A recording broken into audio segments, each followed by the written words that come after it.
Nothing like a birthday party to remind me I'm just another decorative husband. At least the drinks are free.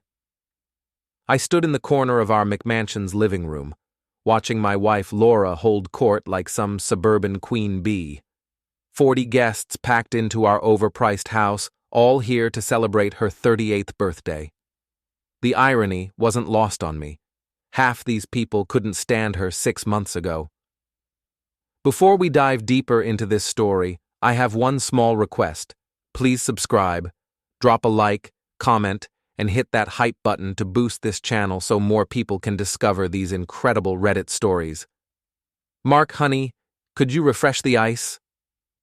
Laura's voice cut through the chatter, sweet as poison. She didn't even look at me, too busy batting her eyelashes at Alex, her new fitness trainer. The guy was practically undressing her with his eyes, and she was eating it up. Sure thing, sweetheart. I grabbed the ice bucket, noting how Alex's hand lingered on Laura's lower back as he whispered something in her ear. She giggled like a teenager. In the kitchen, I overheard Ellen, Laura's gossipy best friend, talking to another woman by the wine station. Laura says Mark's become so boring lately. Just work, work, work. No passion, you know? Well, that trainer of hers certainly has passion, the other woman replied with a knowing smirk. Did you see that red Porsche in the driveway? Alex drives it like he's compensating for something. Laura says he's definitely not compensating for anything. Ellen giggled. I gripped the ice bucket tighter. So much for subtlety. When I returned to the living room, Laura was standing on our coffee table, the one I'd spent 3 weekends assembling, holding a champagne flute like a scepter. Everyone, I have an announcement. The room quieted. Laura's cheeks were flushed with wine and attention. I just want to say that life is too short for old rules. There are new rules awaiting my husband now. The crowd cheered. Alex raised his glass with a cocky grin. Ellen clapped like a trained seal. That's when something inside me snapped. I set down the ice bucket and started clapping slowly, deliberately. The room turned to look at me. You're absolutely right, Laura, I said, my voice carrying across the suddenly quiet room. You meant to say your new husband. The silence was deafening. What? Laura's face went white. I'm filing for divorce Monday morning. I pulled out my phone and showed the room a screenshot I'd prepared earlier, Laura's text thread with Alex, complete with explicit photos and promises to get rid of Mark soon. Surprise, honey. Happy birthday. The room erupted. Ellen dropped her wineglass. Alex went pale. Laura scrambled down from the coffee table, nearly falling in her designer heels. Mark, you can't. Those are private. We're private, I corrected. Sarah, would you like to dance? Sarah, Laura's former best friend who'd been quietly documenting Laura's affair for weeks, stepped forward with a smile. As we began swaying to the music, I could hear the whispers starting, phones coming out, the social media machine beginning to churn. Laura tried to grab my arm. Mark, we need to talk. This is insane. I looked at her calmly. If you want to burn down your life, bring gasoline to the party. I brought matches. The party dissolved into chaos. Guests were leaving, some filming, others gossiping in excited clusters. Alex tried to approach me, but I held up a finger. Not tonight, champ, but soon. As Laura stood in the wreckage of her perfect party, mascara running down her cheeks, I felt something I hadn't experienced in years. Complete control. The new rules were about to begin. 3 days after the party, I was sitting in my real estate office when Sarah walked in, carrying 2 coffee cups and a manila folder thick with documents. You look like hell, she said, setting a cup on my desk. Thanks. You always know just what to say. I took a sip of the coffee. It was perfect, black, strong, no sugar. Sarah paid attention to details.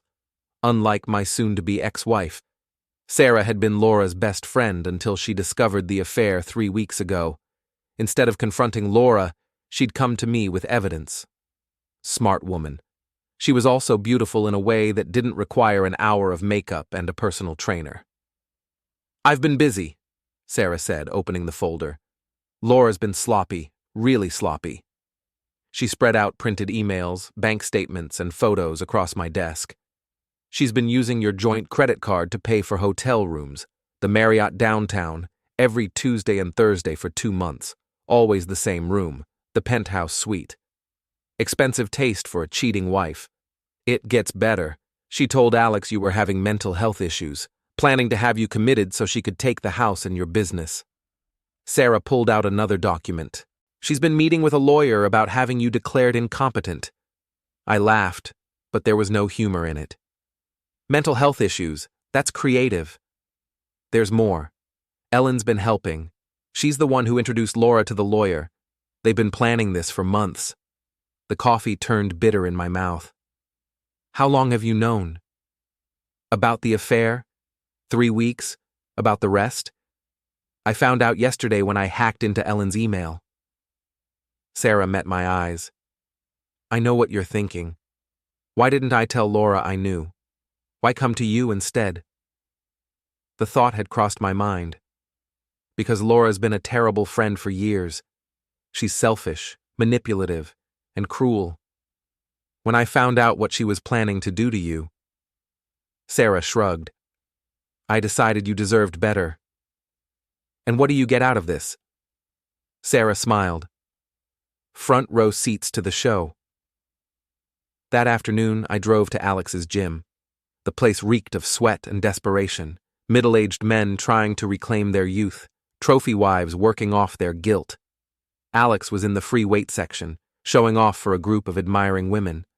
I approached him casually, like I was just another gym member. "Alex, right? Laura's trainer?" He turned, and I could see the moment recognition hit. His cocky smile faltered slightly. "Mark, didn't expect to see you here. Just thought I'd check out the place my wife raves about. She says you're really thorough." Alex's chest puffed out. "I take my clients' needs very seriously." "I bet you do. Must be exhausting, all that personal attention." I picked up a 40-pound dumbbell, testing its weight. "Laura mentioned you drive a red Porsche. Nice car." "Thanks." His voice was cautious now. "Funny thing about expensive cars, they require expensive maintenance. One little problem and you're looking at thousands in repairs." I set the weight down carefully. Wouldn't want anything to happen to it. Alex stepped closer, trying to intimidate me with his size. "Are you threatening me?" "Just making conversation about cars. But since you brought it up, there will be consequences for what you've done. Not threats, promises." I left him standing there, confused and angry. Phase 1 was complete. That evening, I put my plan into action. While Alex was inside the gym finishing his last client, I approached his precious Porsche.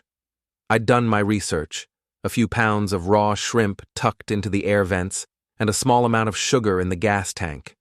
No permanent damage, just enough to make his life miserable for a few weeks. The next morning, Sarah called me, laughing. "You have to see this," she said. "Alex is at the gym, screaming at everyone about his car.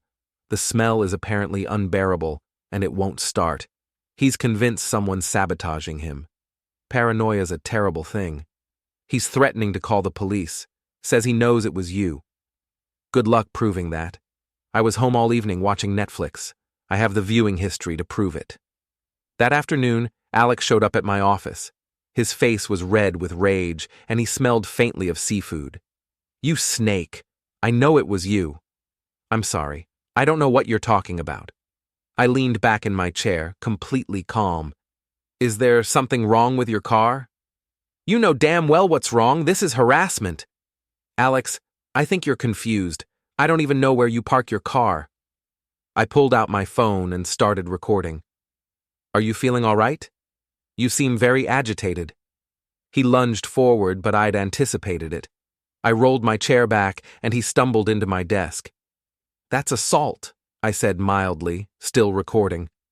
"On camera, no less." Alex straightened up, realizing he'd been played. This isn't over. You're right. It's not. That evening, I uploaded the video to a private social media group that included several of Alex's gym clients. Within hours, it had been shared dozens of times. Alex's reputation as a calm, professional trainer was taking its first hit. My phone buzzed with a text from an unknown number. You don't know the half of it. Meet me at the Red Lantern tonight if you want the truth. I showed the message to Sarah. Could be a trap, she said, or it could be exactly what we need. The Red Lantern was the kind of dive bar where secrets went to fade. Dark, smoky, and filled with people who minded their own business. I found a woman sitting alone in the back booth, nervously shredding a napkin. She was blonde, pretty in a worn-down way, with the kind of tired eyes that had seen too much. "You're Mark," she said. It wasn't a question. "And you are?" "Jessica, Alex's ex-girlfriend." She took a long drink of her beer. "I heard about what happened at the gym today. Figured it was time someone told you the truth." "I'm listening."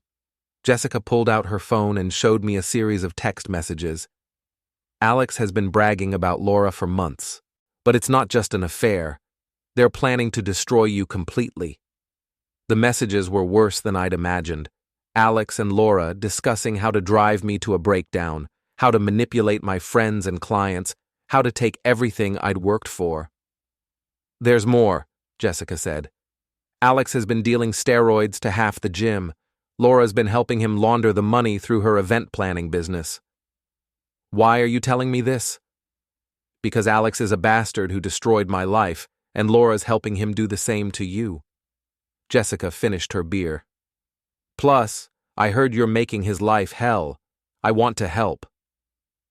I bought her another drink and listened as she told me everything: the drug dealing, the money laundering, the clients Alex had been blackmailing, the married women he'd been photographing without consent. "How much evidence do you have?" "Enough to end him," Jessica said. "The question is, how far are you willing to go?" I thought about Laura standing on my coffee table, announcing her new rules to a room full of people who were supposed to be my friends. I thought about the months of lies, the planned betrayal, the attempt to have me declared mentally incompetent. As far as it takes. The next morning, I woke up to find Laura in my kitchen, making coffee like nothing had happened. She was wearing one of my old t-shirts and nothing else, a calculated move designed to remind me of better times. "Good morning, honey," she said sweetly. "I made your favorite breakfast." I looked at the plate of eggs Benedict on the counter. "Trying to poison me now?" "Mark, please. We need to talk about the other night. I was drunk, confused. The thing with Alex. It's not what you think." "Really?" "Because I think it's exactly what it looks like. You're screwing your trainer and planning to steal my business." Laura's face crumpled into what I used to think was genuine emotion. Now I could see the calculation behind it. "I made a mistake, a terrible mistake, but we can work through this. We've been together for 10 years. 9 years, 11 months, and 16 days, I corrected. But who's counting?" She moved closer, pressing against me. "Remember our honeymoon in Cabo? Remember how good we were together?" "I remember a lot of things, Laura. Like how you told Ellen I was boring in bed. How you've been planning to have me committed. How you've been laundering drug money through your business." That last part was a guess based on Jessica's information, but Laura's face went white. "Bingo. I don't know what you're talking about." "Sure you don't." I poured myself coffee, deliberately casual. "Tell me, how much is Alex paying you to clean his steroid money? 10%? 15%? You're insane." "Funny, that's exactly what you've been telling people." I pulled out my phone and showed her a recording Jessica had made. Alex and Laura discussing their money laundering operation in explicit detail. Laura stumbled backward. "Where did you get that?" "From someone who cares more about justice than loyalty, unlike your friends." "This is illegal. You can't record people without permission." "Actually, I can. Single-party consent state, remember? I'm a real estate agent. I know the laws. I took a sip of coffee. But don't worry. I'm not going to the police. I have something much better planned. Laura tried a different approach, tears flowing freely now. Mark, please. I love you. I know I screwed up, but we can fix this. I'll end things with Alex. I'll go to counseling, whatever you want. What I want is for you to pack your things and get out of my house. Our house. Check the deed, sweetheart. It's in my name only. Remember? You insisted on keeping your maiden name for business purposes. Turns out that has legal implications. Laura's tears stopped abruptly. You bastard. Now there's the real Laura. I was wondering when she'd show up. That afternoon, I met Sarah at a coffee shop downtown. She was grinning like she'd won the lottery. Phase 2 is ready to launch, she said, sliding a tablet across the table.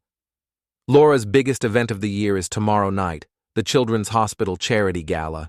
500 guests, including the mayor, 3 city council members, and half the social elite. And I've prepared a little surprise for the evening's entertainment.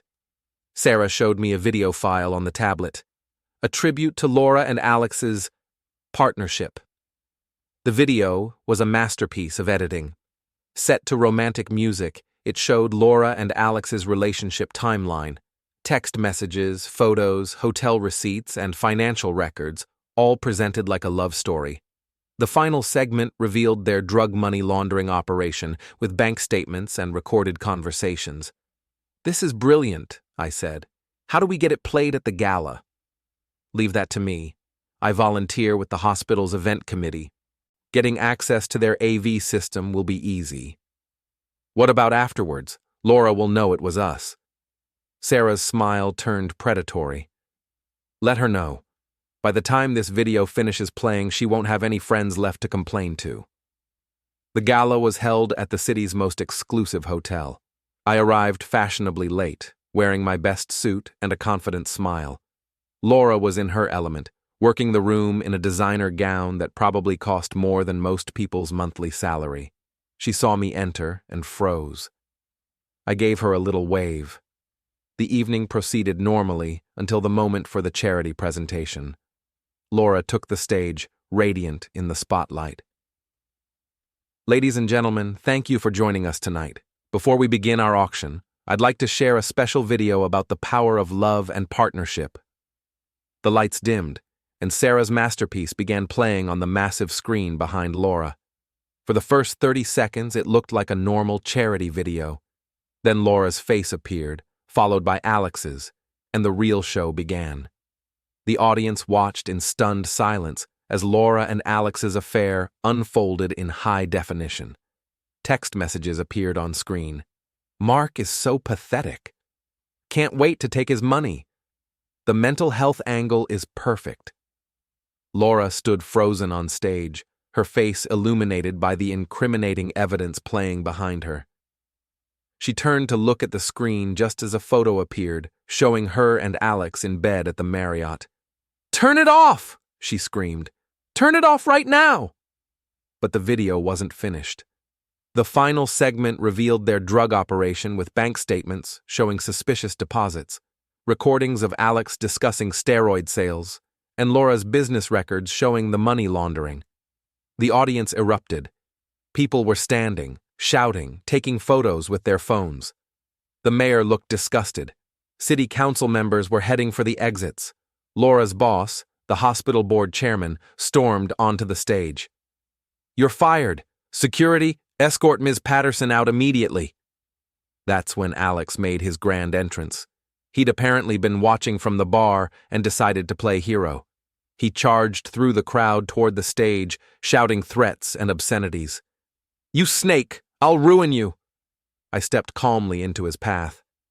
Alex was bigger and stronger, but he was also drunk and furious, not exactly thinking clearly. As he swung at me, I sidestepped, and his momentum carried him straight into the dessert table. The crash was spectacular. 3 tiers of cake, chocolate fountains, and fruit displays went flying. Alex landed face first in a bowl of strawberries, covered in whipped cream and chocolate sauce. The crowd was filming everything. Within minutes, Dr. Cake Guy Alex was trending on social media.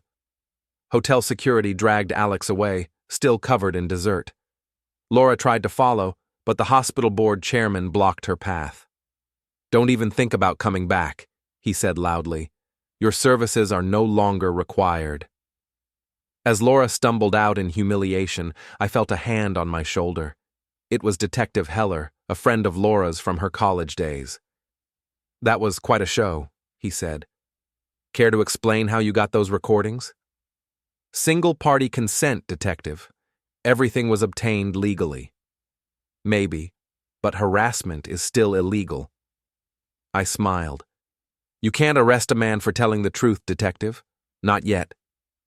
Heller's jaw tightened, but he walked away without another word. Sarah appeared at my side, grinning. "I think that went well. Better than expected, but this is just the beginning." The fallout from the gala was immediate and devastating. By morning, the video had been shared thousands of times across social media. Local news stations picked up the story, running segments about "Charity Scandal Rocks City Elite." Laura's event planning business collapsed overnight. Clients canceled contracts, vendors demanded payment, and her office landlord started eviction proceedings. Alex's gym banned him permanently after police found steroids in his locker. I was in my office enjoying my morning coffee and the newspaper coverage when Ellen burst in without knocking. "You bastard!"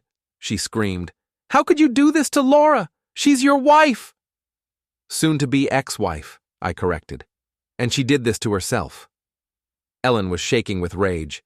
"She's devastated. She's lost everything." "Good. That was the point. This is all that snake Sarah's fault. She's been poisoning you against Laura." I stood up slowly. "Ellen, you helped Laura plan to have me committed. You introduced her to lawyers who specialize in mental competency cases. You've been spreading rumors about my sanity for months." Ellen's face went pale. "I don't know what you're talking about." "Sure you don't." I pulled out another recording, this one of Ellen and Laura discussing their plan to destroy me. "You're done, Ellen. Your husband's going to love hearing about how you've been helping his wife's best friend commit fraud." Ellen backed toward the door. "You can't prove anything." "I don't have to. The court of public opinion has already rendered its verdict." She fled, and I returned to my coffee. The phone rang almost immediately. "Mark, it's Jessica. Have you seen the news?" "Hard to miss it. Alex is freaking out. He's been calling me all morning begging me to help him.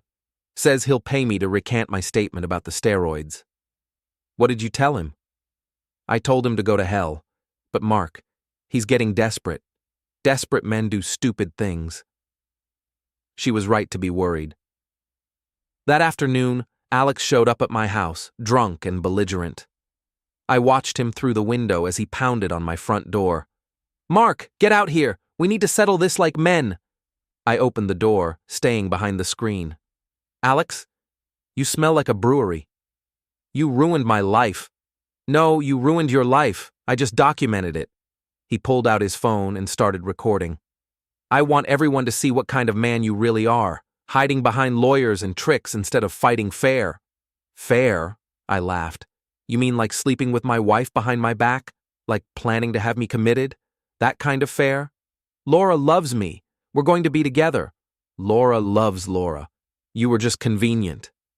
Alex's face twisted with rage. He charged the door, but I'd anticipated this.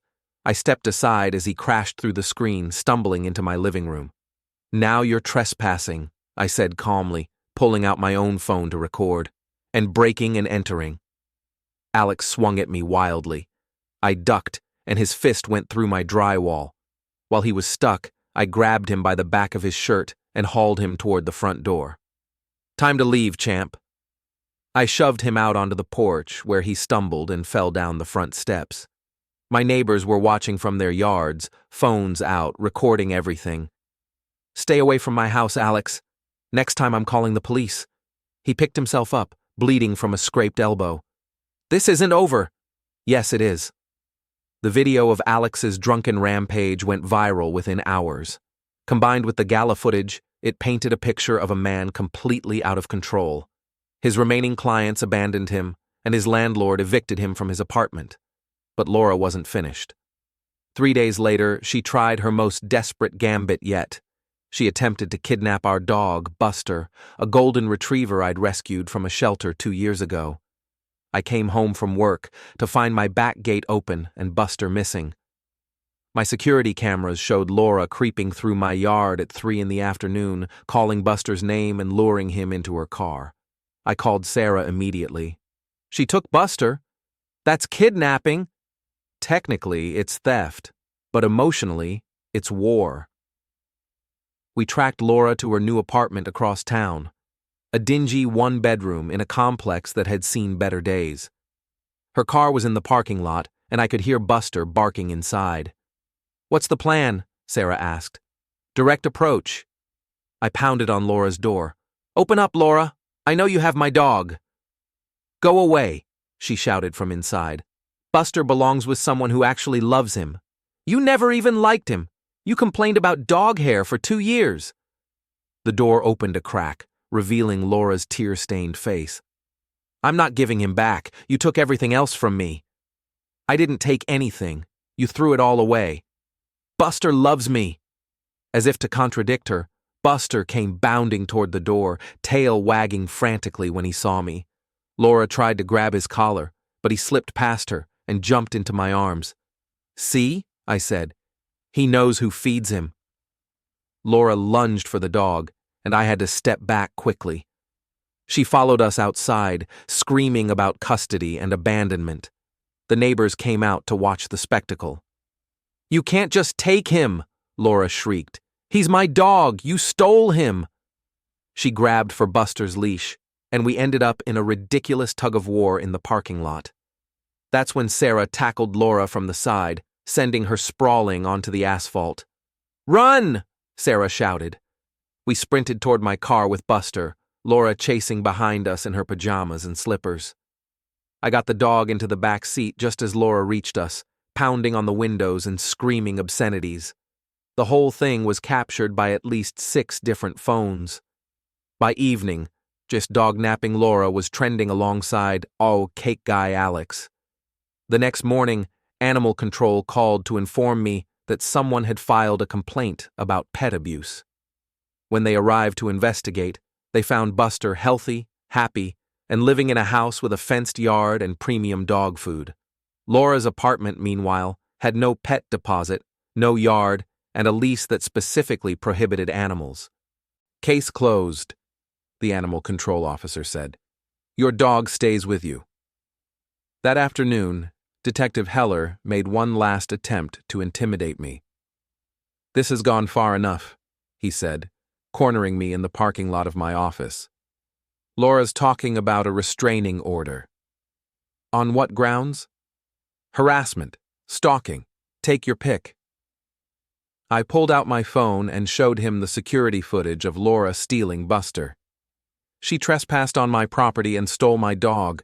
I have it all on camera." Heller watched the footage, his expression growing more frustrated. "You're playing a dangerous game." "I'm playing by the rules.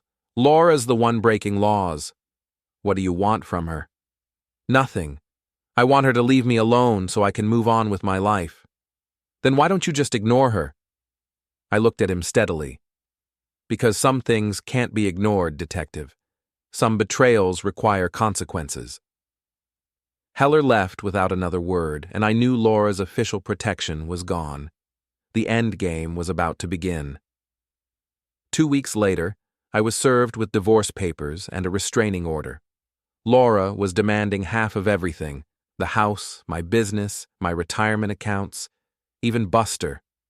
Her lawyer was claiming emotional distress, mental anguish, and loss of future earnings. I met with my attorney, a sharp woman named Patricia, who specialized in high-conflict divorces. "She's asking for a lot," Patricia said, reviewing the documents. "But she's made some critical errors." "Such as?" "The house is in your name only, purchased before marriage with your money. Your business was established before you met her. And most importantly, Patricia smiled grimly. She signed a postnuptial agreement 3 years ago waiving her rights to your premarital assets. I remembered that day. Laura had been caught up in some get-rich-quick scheme and needed me to co-sign a loan. In exchange, she'd agreed to sign papers protecting my assets if the venture failed. It had failed spectacularly, but the papers were still valid. She forgot about the postnuptial? Apparently. Her lawyer certainly didn't do his homework. What about the restraining order? Weak. Based on hearsay and emotional claims, we can fight it. No need. I'm done fighting Laura in court. I have something better planned. That evening, Sarah and I put the final phase into motion. We'd been gathering evidence for weeks. Financial records, recorded conversations, witness statements, and most importantly, Alex's desperate attempts to salvage his reputation. Alex had been trying to blame everything on Laura, claiming she'd forced him into the steroid dealing and money laundering. He'd been calling journalists, offering to tell his side of the story in exchange for sympathy. What he didn't know was that Jessica had been recording every conversation. He's completely delusional, Jessica told us over dinner. He actually believes he's the victim in all this. What's he saying about Laura? That she seduced him, manipulated him, threatened to expose his steroid use unless he helped with her scheme to destroy you. Jessica laughed bitterly. He's painting himself as some innocent victim of a femme fatale. Perfect. That gives us everything we need. The next day, I leaked Alex's recorded confessions to 3 different news outlets. The story exploded across local media. Disgraced trainer blames married client for drug scheme. Laura's remaining credibility evaporated. Even people who'd been sympathetic to her began to question her version of events. If Alex was willing to throw her under the bus, what did that say about their relationship? But Laura and Alex weren't finished. Desperate people make desperate choices, and they were about to make their biggest mistake yet. It was a Tuesday night, raining hard, when my security system alerted me to motion in my backyard. I checked the cameras and saw 2 figures creeping around my house, Laura and Alex, both wearing dark clothing and carrying what looked like spray paint cans. They were planning to vandalize my house, probably hoping to make it look like I was the unstable one. I called Sarah and Ross, my old college buddy who'd been helping with surveillance. "They're here," I said. "Time for the grand finale." Sarah and Ross arrived within minutes, parking down the street. I'd prepared for this possibility, installing motion-activated floodlights and a sprinkler system that could be controlled from my phone.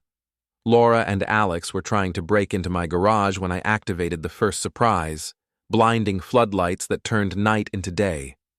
They stumbled backward, shielding their eyes. "What the hell?" Alex shouted. That's when I hit them with the sprinklers. High-pressure water from 6 different directions, soaking them instantly. They ran for cover behind my neighbor's fence, but I'd positioned the sprinklers to cover every escape route. My neighbors began coming outside, drawn by the commotion. Mrs. Henderson from next door started filming with her phone. "Laura, is that you?" she called out. Laura tried to run, but she slipped on the wet grass and went down hard, landing in a puddle of mud.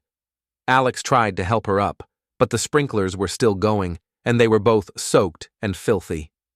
"Turn it off!" Laura screamed. "This is harassment!"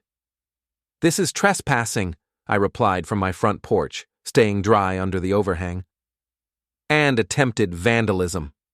Police sirens wailed in the distance. Someone had called 911. Alex made one final desperate charge toward my house, but I was ready for him.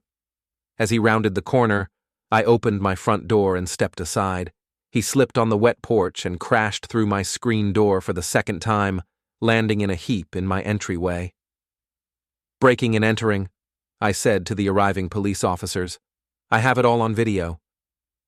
Laura was arrested for trespassing and attempted vandalism. Alex got additional charges for breaking and entering and destruction of property. Both were soaked, muddy, and completely humiliated in front of a growing crowd of neighbors with cameras. The footage went viral immediately. Sprinklergate became the final chapter in their public downfall. At the divorce hearing 2 weeks later, Patricia presented our evidence methodically. The postnuptial agreement, Laura's affair, the money laundering scheme, the attempted vandalism, it all painted a picture of a woman who'd systematically betrayed her marriage and broken the law. Laura's lawyer tried to argue emotional distress, but the judge wasn't buying it. "Mrs. Patterson, you signed a legal agreement waiving your rights to your husband's premarital assets. You engaged in an extramarital affair that you documented extensively in text messages and photographs. You participated in a money laundering operation with your paramour, and you were arrested for attempting to vandalize your husband's property." Laura sat in stunned silence as the judge continued. "You will receive no alimony, no portion of the house or business, and no claim to Mr. Patterson's retirement accounts. You will pay your own legal fees and half the court costs." "Your Honor, this is—" Laura's lawyer began. "This is justice," the judge interrupted. Case closed. Outside the courthouse, Laura made one final attempt at reconciliation. "Mark, please, we can still fix this. I know I made mistakes, but—" "Laura," I said quietly, "you didn't make mistakes. You made choices. Every step of the way, you chose to lie, to cheat, to steal, and to destroy. These are the consequences." "But I have nothing left." "Then maybe you'll learn something from that." Alex appeared from behind a pillar, looking haggard and desperate. "This is all your fault," he shouted at me. "We had everything planned perfectly until you—" "Until I what? Fought back? Refused to be your victim?" Sarah stepped up beside me, taking my arm. "Come on, Mark. Let's go home." As we walked away, I could hear Laura and Alex arguing behind us, blaming each other for their downfall. Two people who'd thought they were so clever, so entitled, so untouchable, reduced to screaming at each other on courthouse steps. That evening, Sarah and I sat on my back porch, watching the sunset and sharing a bottle of wine. Buster was at our feet, content and safe. "So what now?" Sarah asked. "Now we live our lives, the real ones, not the performances we put on for other people." "Any regrets?" I thought about it seriously. About the marriage ending? No. About the way it ended? No. Laura and Alex made their choices. I just made sure there were consequences. Sarah smiled. "You know, when this all started, I thought I was helping you get revenge. And now? Now I think I was helping you get free." 6 months later, Laura moved to another state, her reputation in ruins and her career destroyed. Alex was working at a discount gym in a strip mall, his dreams of fitness empire glory reduced to helping teenagers with their bench press form. Ellen's marriage ended when her husband discovered her role in the conspiracy. Detective Heller was reassigned after an internal investigation into his attempts to intimidate witnesses. As for me, I sold the house and bought a smaller place across town. Sarah and I moved in together, along with Buster and a new rescue dog named Charlie. My real estate business thrived, partly because everyone in town knew I was someone who fought back when wronged. Some people called what I did excessive. Others said it was exactly what Laura and Alex deserved. I didn't much care about either opinion. I'd learned something important through the whole ordeal. When someone tries to destroy your life, you have two choices. You can be a victim, or you can be a survivor. I chose to survive. And sometimes, survival requires making sure the people who tried to destroy you can never do it again. Standing in my new kitchen, watching Sarah make coffee while the dogs played in the yard, I reflected on Laura's words from that birthday party. There are new rules awaiting my husband now. She was right about that. There were new rules. I just wasn't the one who had to follow them.